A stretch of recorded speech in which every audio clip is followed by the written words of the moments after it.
नमस्कार। आज एक ऐसी बात बताने जा रहा हूँ कि कहीं ना कहीं सोसाइटी में एक फर्टिलिटी में ऐसी ऐसी अजब गजब से उलझनें आ रही हैं और वो उलझनों का कोई सॉल्यूशन उनको नहीं मिल रहा है। मैं बात कर रहा हूँ मल्टीपल मिसकैरेजेस की, यानी कि बार बार मिसकैरेज होना।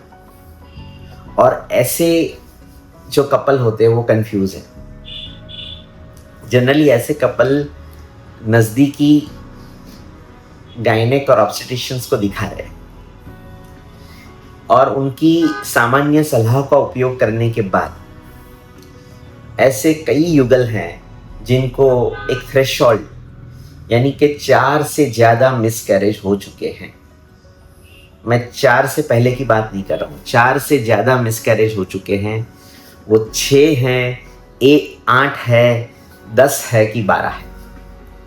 आए दिन एक कॉल आ रहा है कि सर मुझे 10 मिसकैरेज हो चुके हैं और मैं उठ चुकी हूँ और उसका सॉल्यूशंस अब आ गया है। इस आपकी अवेयरनेस के लिए इतना ही कहना चाहूँगा कि रिकरेंट प्रेगनेंसी लॉस यानी कि बार बार मिसकैरेज होना, उसके लिए एक यूनिक अप्रोच है। और वो यूनिक अप्रोच के लिए बहुत ही यूनिक टेस्ट किए जाते हैं, जिसमें 2 ब्लड टेस्ट होते हैं जिसके अंदर आपकी पूरी इम्यूनोलॉजी की प्रोफाइल जांची जाती है और जिसमें आपके यूट्रस के अंदर एंडोमेट्रियम का सैंपलिंग किया जाता है, जिसके अंदर भी आपकी एक उस सरफेस के लेवल की इम्यूनोलॉजिकल प्रोफाइल नापी जाती है।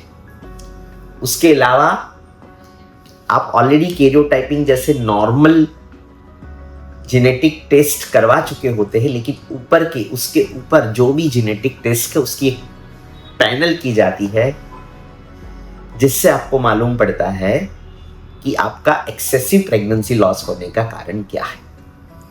और उसके ऊपर आपके ब्लड के अंदर कौन से एंटीबॉडीज इतनी ज्यादा मात्रा में हैं जिसकी वजह से उसकी भी एक पैनल की जा सकती है और जिसकी वजह से हमें मालूम ये होता है कि आपको इतने ज्यादा एक्सेसिव प्रेगनेंसी लॉस क्या है।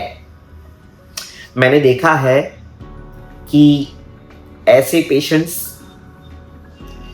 अंधेरे में कई ऐसी महंगी ट्रीटमेंट कर रहे हैं जहां इनको कोई साइंटिफिक बैकग्राउंड से बताया नहीं जा रहा है कि आपके केस में ये टेस्ट करने के बाद ये दुविधा होने के लिए, इस दुविधा को दूर करने के लिए आपकी बॉडी में से ये फार्मास्यूटिकल मॉलिक्यूल अगर बाहर से दिया जाएगा तो आपको प्रेगनेंसी लॉस नहीं होगा। माफ कीजिए, कई बार मुझे ये भी होता है कि ऐसी चीजें हम कभी मिस नहीं कर सकते हैं। जैसे कई लोग बोल रहे हैं कि बच्चेदानी में सूजन है, एंडोमेट्रियोटिक नोड्यूल्स हैं और हाइड्रोसल्पिंग्स हैं। ऐसी कई छोटी छोटी चीजें हैं, वो मिस ज्यादा नहीं होती है और इन सभी चीजों के लिए कोई सर्जिकल ट्रीटमेंट नहीं होती है। इन सभी चीजों में एक मेडिकल मैनेजमेंट होता है।